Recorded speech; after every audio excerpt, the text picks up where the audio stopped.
simple words that have been whispered by the intrepid since the time of the Romans. Fortune favors the brave. Well, Matt Damon told hundreds of millions of viewers during the Super Bowl, go ahead, invest in cryptocurrency. What could possibly go wrong? Well, anybody who did has lost a whole lot of money since then, and people online are mocking Matt Damon for being the face of a crypto site.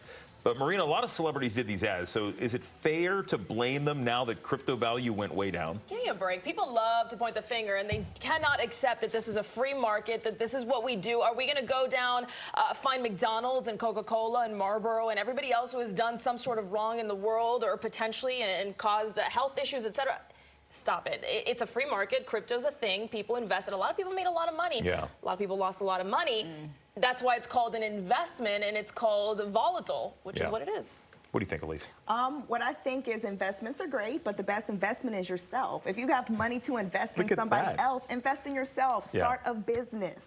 That's really where the real generational wealth is. So that's definitely my opinion on that one. Yeah, I think when you look at things like this, I mean, think about all the products that celebrities endorse, and they can cut one way or another. I don't know necessarily if you point, I mean, look, Matt Damon probably got paid a lot of money to do, we know he got paid a lot of money to do something like that, but I mean, that's what you do. You're a celebrity, you're a pitchman, you get paid and say things. Right, he is an actor and he gets paid to do things like this. I guess you have to pick and choose which ones you think are best. But I did see online that one person said before crypto went downhill, he was already being made fun of for this commercial. So it might not be, ever since it went downhill, it's just him doing it in general. Yeah, and back to the talk about investing in something. I mean, if you are taking your investment advice because Matt Damon is telling you to, maybe your priorities are a little skewed. Yes, exactly. I think a lot of people that want to be like William Shatner when he was doing the Priceline commercials, back when Priceline became big, and William Shatner took stock options and just got ridiculously rich out of it. Yeah, and look at all these NFL players that signed a lot of their bonuses in crypto and a lot of these things. Again, is that like paid advertisement? No, but they're speaking about the value of crypto, and it just didn't work out. All right, let's move on. George Washington University is moving on from the Colonials nickname.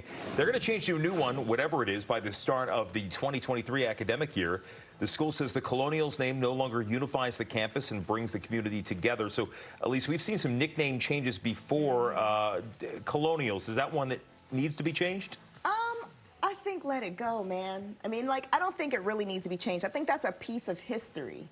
History. And there are some things that we need to hold firm about, but I don't think this is one of them. Yeah, I know some people who went to GW who had said, like, look, they didn't ask us. They didn't put this out. I think it would have helped the school had maybe they put this out to a referendum or something along those lines, because it is, look, this is part of that school's, you know, history, and it's not necessarily heritage, and it's also not a name that I think that we have determined that the world is determined to be offensive these days. Right, and I get it with the times we're living in, you know, Confederate statues coming down, street names being changed, so it makes sense. But at the end of the day, I just think you can't make everyone happy. Some people will be happy about this change, some people won't.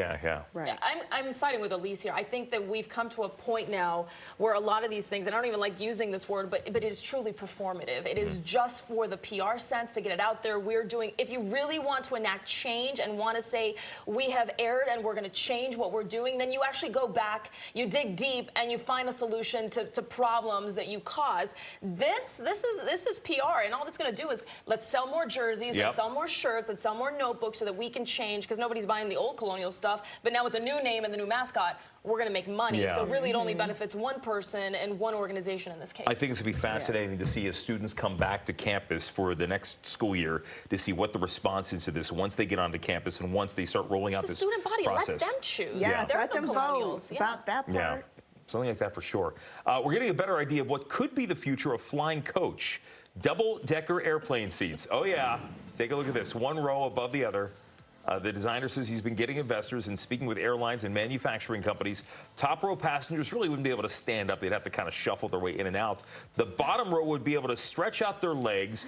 They'd be sitting under someone. And if you're wondering what happens to the overhead bins, well, the planes wouldn't have overhead bins. You could see those little shelves beneath where the luggage would go. So, Elise, are you on board with double-decker airplane seats? Nope. It's a long, hard not for me.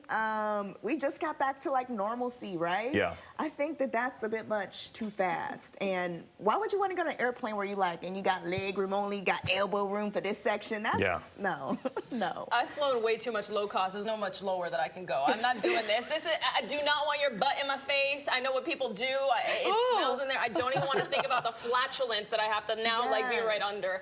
Absolutely not. This is a prototype. People will talk about it. They'll find some way else to make this work. That's not happening. There was a company that had an idea for coach seating where you would still sit three across, but the middle seat would be set back just a little bit. That you'd have a little bit, you would sit further back than the two people and give you a little bit more room. I think ideas like that are great. I don't think we're ready for something like this. Yeah, I like the staggered idea, but I definitely need something with like a lot of leg space. So would this work for me or no? Well, it looks Not like really. so down below. Bottom ones. Yeah, there would be a like a well that you could kind of put your legs like under the that. well. What? I like that. No. If I can Jim extend sitting on them top of out you. like this. Girl, bye. Well, Your I legs mean, are too long for that. I was trying to just really get a sense of how that would work there, but I don't know. I like the TVs are big, right? I mean, Just trying to find the counts for positives on something. this one. Hey, I'm just looking for what you can.